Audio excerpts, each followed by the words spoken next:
Assalamualaikum warahmatullahi wabarakatuh. Halo semuanya, perkenalkan saya Abdul Kafid dari jurusan Teknik Informatika. Pada video kali ini saya akan menyampaikan hasil tugas tentang pembuatan aplikasi sederhana menggunakan kode meter 4. Video ini saya buat sebagai salah satu tugas pada mata kuliah pemrograman framework. Dalam video ini saya akan menjelaskan mulai dari migrate pembuatan database, download bootstrap, hingga pembuatan fitur create, read, update, delete sederhana, dan nanti mengupload artikel. Harapannya melalui video ini teman-teman dapat memahami dasar penggunaan kode meter 4 dengan lebih mudah dan terstruktur. Baik, mari kita mulai tutorialnya.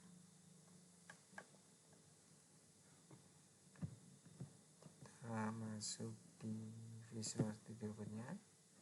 Oke, langkah pertama kita buat dulu database-nya. Cara buat database-nya, kita masuk ke SMPP, kita nyalakan dulu yang Apache sama MySQL. Oke, jika sudah, masuk ke PHP My Admin. Kita besarkan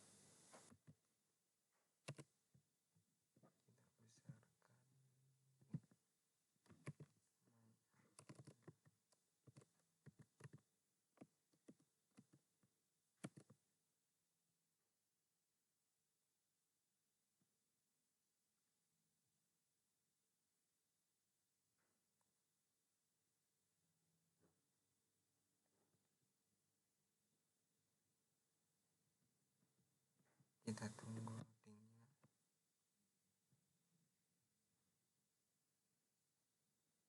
Oke, tampilannya seperti ini tampilan awalnya. Nah, kita klik baru. Di sini kita buat database-nya. Misal di sini saya sudah buat namanya ini pegawai DB. Tapi ini tergantung teman-teman ya, nanti mau database-nya namanya apa. Oke, kalau sudah, kita masuk ke Visual Studio Code-nya. Lalu yang kedua di sini perintah untuk migrate.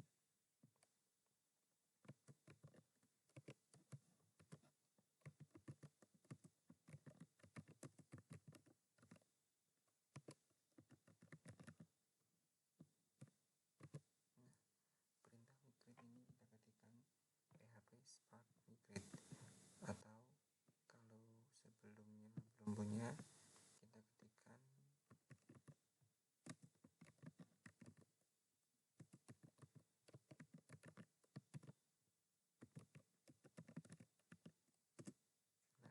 setelah ini kita isi usernya. Misal di sini seperti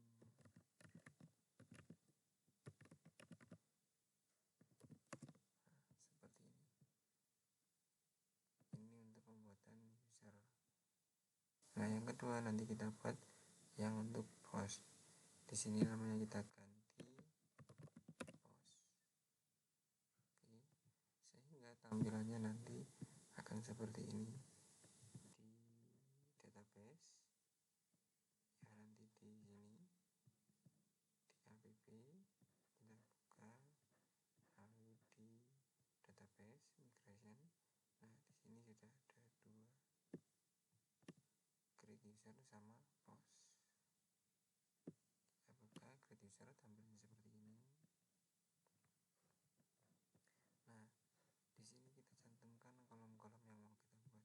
Contoh di sini kolom ID, kolom username, nama, email, password, reset token ini untuk nanti reset passwordnya.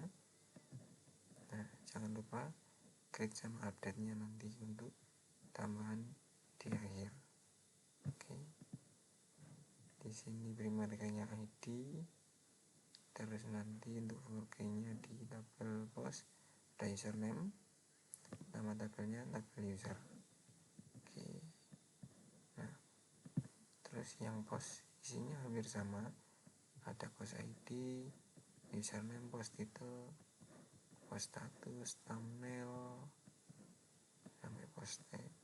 Nah, yang membedakan adalah username di sini dia 4K dari username yang ada di user tabel. Jadi tipe datanya harus sama. Nah, di sini harus sama. Misal di sini varchar 50, berarti di sini juga harus varchar clusternya 50. Oke, sudah jadi 2. Lalu kita ketikkan perintah php spark migrate. Nanti sudah jadi 2 seperti ini. Yang ketiga, kita buat model.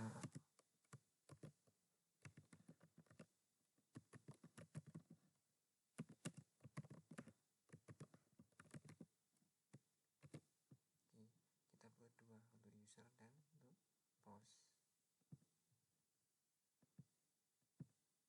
Kita masuk ke menu ini, app, lalu cari models. Nah,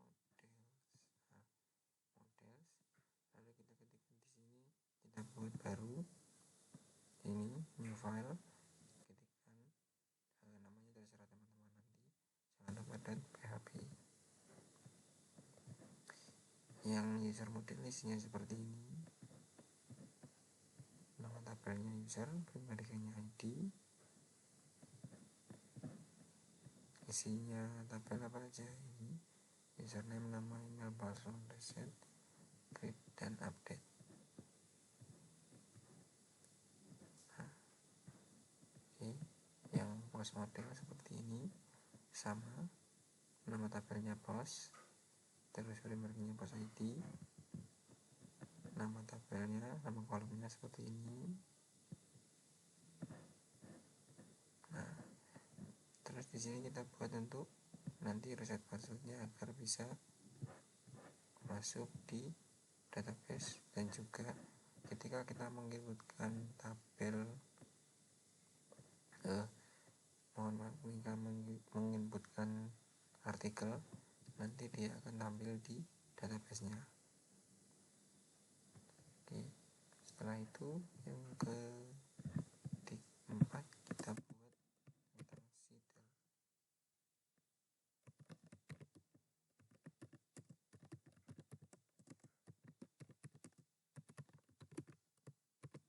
Nah, seeder ini kita buat agar kita bisa masuk untuk ke tampilan loginnya. Caranya bisa kita buat manual atau bisa kita ketikkan di sini seperti ini.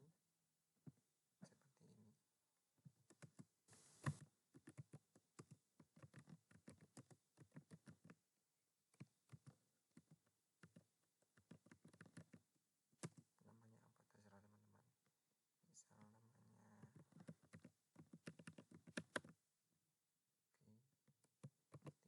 tinggal enter, nanti dia akan muncul di seedernya. Di database lalu sheets akan muncul user seeder. Nah, kita buat username-nya apa, namanya apa, email sama passwordnya kita hash agar tidak bisa dikenali.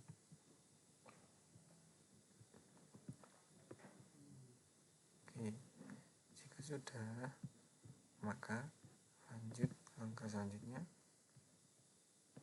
kita buat controller dulu, controller out, controller untuk forgot password nanti, dan control artikel untuk post. Caranya bagaimana? Caranya kita masuk ke app, kita cari controllers, view,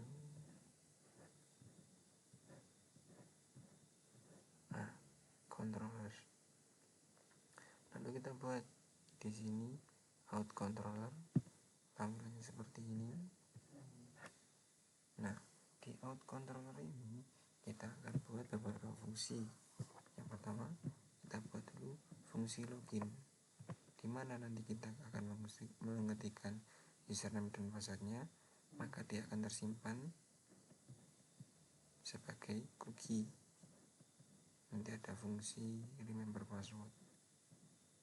Cookie-nya kita simpan selama beberapa hari. Misal di sini 7 hari.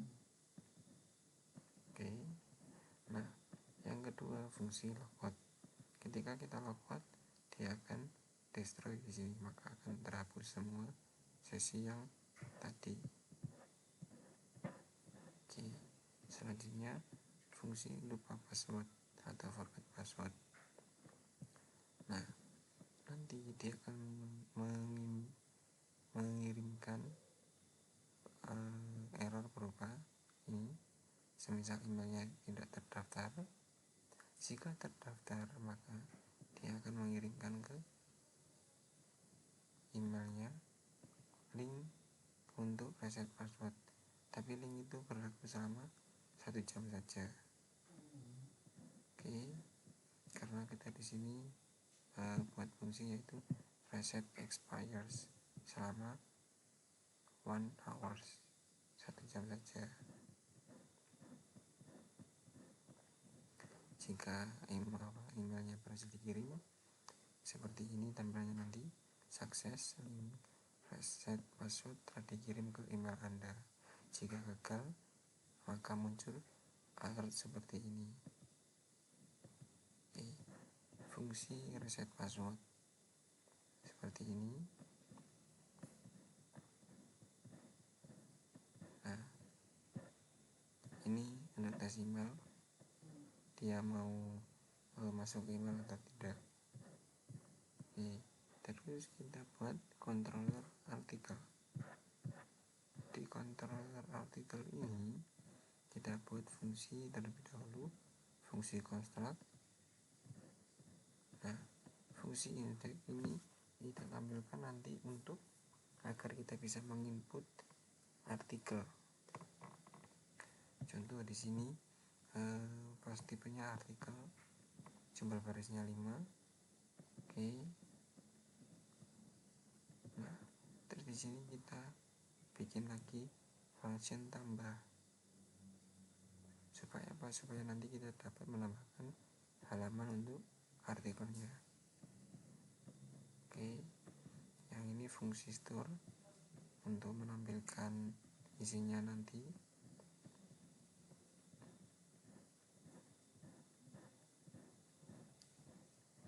Nah, yang ini fungsi untuk edit. Misal kita nanti mau edit, nanti kita gunakan view tambah yang sama. Jadi tidak perlu menggunakan view edit lagi, kita cukup menggunakan view yang tambah tadi. Fungsi update juga sama. Jika update berhasil, maka akan muncul alert yaitu artikel berhasil diperbarui. Nah, di sini juga ada fungsi delete. Jika di delete maka akan muncul alert artikel berhasil dihapus. Jika sudah, kita masuk ke view login, forgot reset password, tambah edit dan hapus. Masuk ke view, ke app, lalu kita cari view. Nah, di sini view.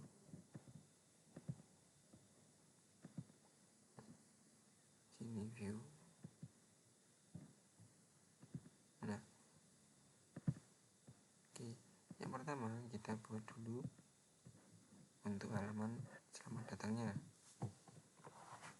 Di sini saya buat namanya welcome. Nanti dia akan menampilkan data artikel, nomor judul, thumbnail, tanggal dibuat dan aksi. Seperti ini. Nah, nanti aksinya di terakhir dia akan muncul edit dan hapus.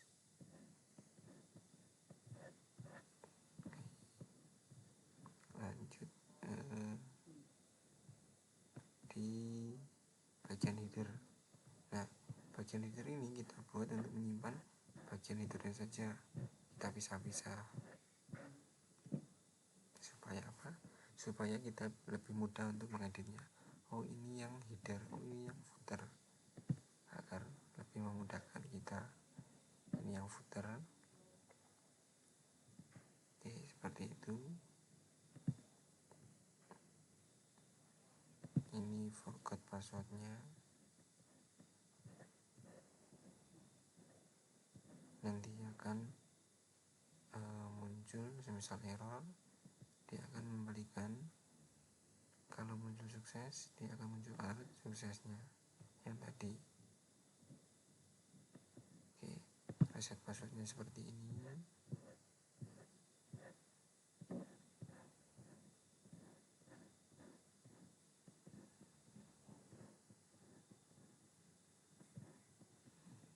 Terus view tambah. Ini view tambahnya.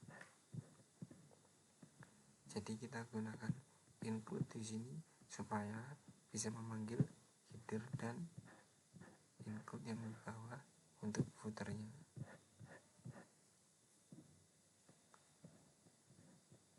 Oke, seperti ini untuk tambah. Di sini ada form untuk update, judul, status, thumbnail, deskripsi, konten. Nah, nanti dia akan bisa untuk menambahkan ini tadi, judul, status, thumbnail, deskripsi, dan konten. Terus di sini juga ada view login, halaman pertama yang akan tampil ketika kita masuk ke halaman login. Di sini ada username, password, dan ada remember me yang tadi kita buat untuk cookie-nya selama 7 hari. Lalu ada di sini juga forgot password. Misal kita lupa passwordnya, dia akan menampilkan di sini forgot password, lalu mengarah ke view forgot password. Terus ada di sini view edit. View edit seperti ini. Jangan lupa include-nya, header sama footer-nya. Oke, terus view-nya sudah. Login tambah. Oke, sekarang kita ke routes. Kita cari di app, lalu cari routes. Nah, kita buat beberapa routes untuk halamannya. Yang pertama, kita buat untuk halaman artikel indeks. Seperti ini. Ini untuk autentikasinya, semisal lupa password. Ini untuk halaman semisal kita login. Ini juga sama untuk lupa password, reset password, untuk user dan profilnya. Oke. Lalu di sini saya buat untuk emailnya agar bisa menembus ke Gmail yang kita inputkan tadi. Kita buat di app, lalu ke helper, lalu buat php new file namanya global fungsi helper. Nah, lalu kita ketikkan ini seperti ini. Nah,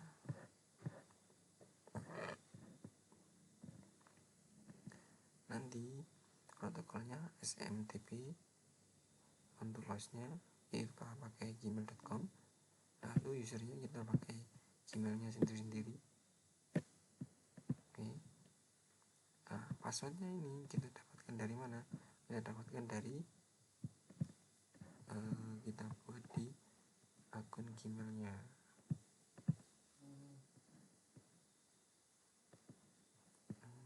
My account. Bentar.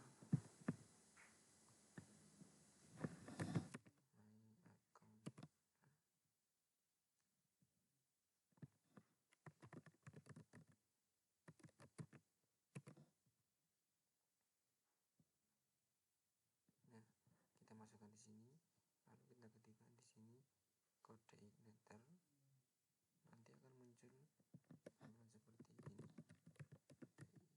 Igniter kita buat, maka dia akan muncul sandi yang kita buat seperti ini. Kita copy, lalu kita pastikan di sana. Spasinya nanti kita hapus. Ini kita hapus saja seperti ini. Nah, seperti itu. Portnya kita pakai 405 karena kita pakai SSL. Tipenya HTML. Nah, seperti ini. Ketika formnya mengirim ke alamat email ini, maka akan muncul alert email berhasil dikirim. Kalau berhasil, kalau semisal gagal, maka muncul alert yaitu email gagal dikirim seperti ini. Nah, oke,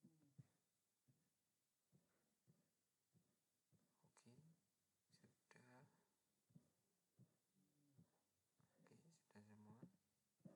Sekarang tinggal kita testing. Nah, cara testingnya kita masuk ke sini, tanda petik 3 ini, terminal, lalu new terminal.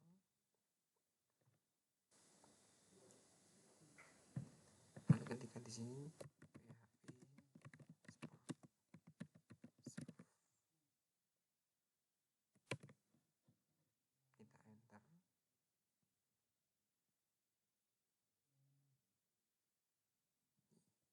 Kita simpan dulu, masuk ke Google, tab new, ketikkan localhost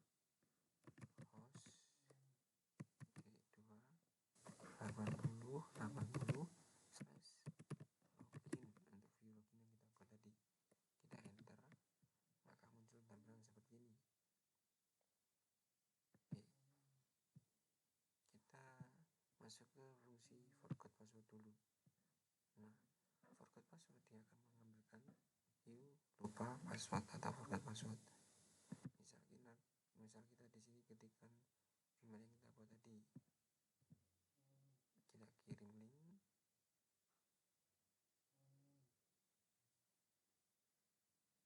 Nah, link reset password telah dikirim ke email Anda. Masuk ke Gmail, maka muncul ini link untuk reset passwordnya, berlaku selama 1 jam. Kita klik link resetnya. Nah, ini halaman view untuk reset passwordnya. Bisa kita kasihkan di sini password yang lama, password baru, lalu kita ulangi password yang baru.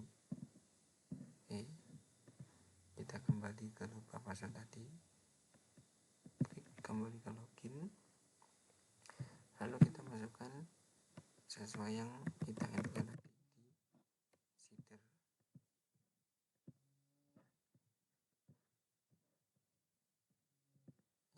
Ini passwordnya admin 123.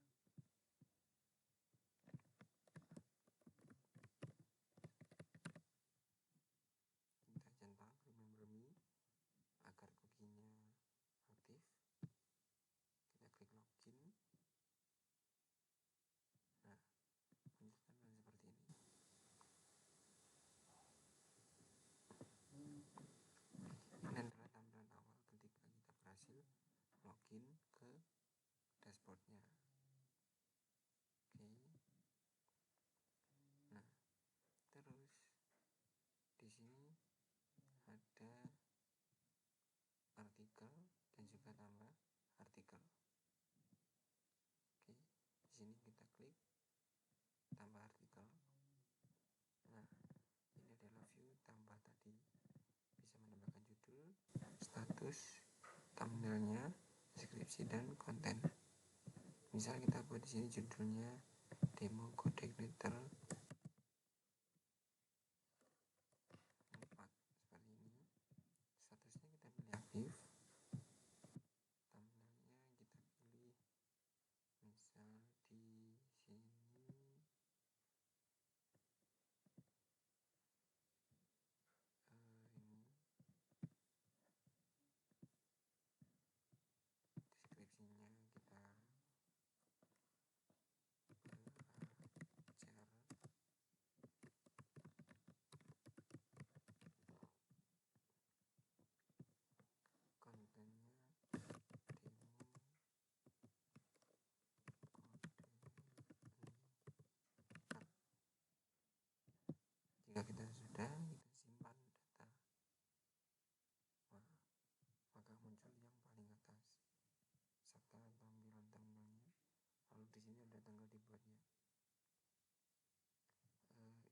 kita bisa edit.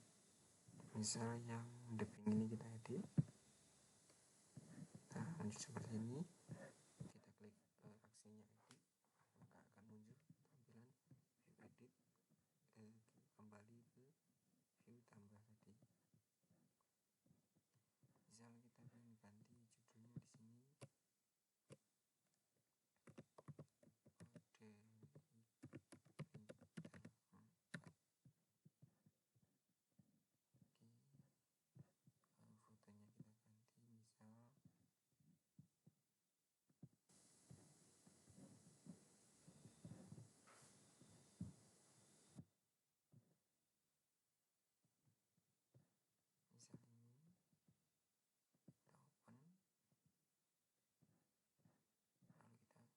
misal ini kita open, lalu kita perbarui artikel.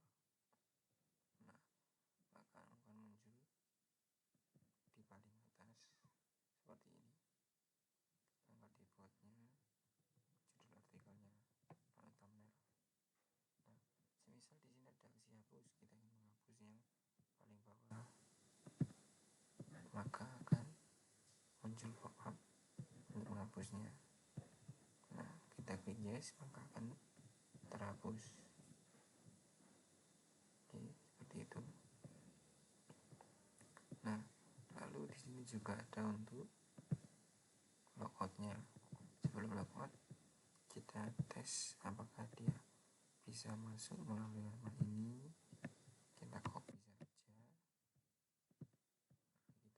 Nah, kalau si logout akan muncul tampilan halaman loginnya. Tab baru, kita klikkan yang tadi.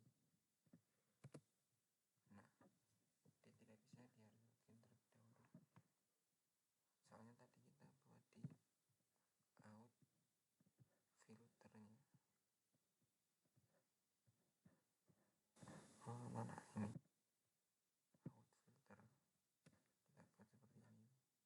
Jadi dia harus login terlebih dahulu.